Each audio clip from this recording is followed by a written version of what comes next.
Граѓанските активисти, меѓаш и новинари за човекови права ќе ја тужат државата пред домашните и меѓународни судови поради загадениот воздух.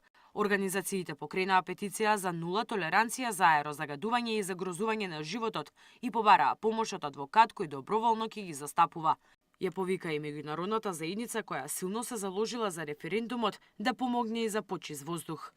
Апелираме некој адвокат кој навистина е спремен да поднесеме една тужба до државата, бидејќи животите ни ги става во прашање. Време е некој од институциите, од министерствата, посебно Министерството за животна средина и просторно планирање, да превземе одговорност. Во меѓуредови знаете што значи тоа, дека треба да работат луѓе кои се високо професионални и посветени на заштитата на животната средина и на животот на децата. Ни требаат професионалци во министерствата. Активистите остро реагираат на средствата одвоени за 2019 за животна средина и намалување на загадувањето со само 0,6% од буџетот.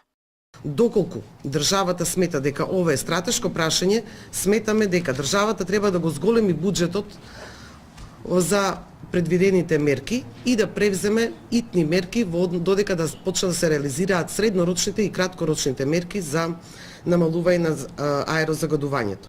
Сдружените организации ги повикаа Министерството да ги почитуваат сите протоколи, резолуции и конвенции кои ги имаат подпишано.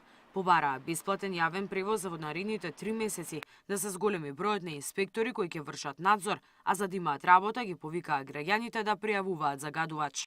Ова се однесува од една страна и на непочитувањето на стандардите, односно на големите загадувачи кои што може би во даден момент не ги користат филтрите кои што би требало да ги имаат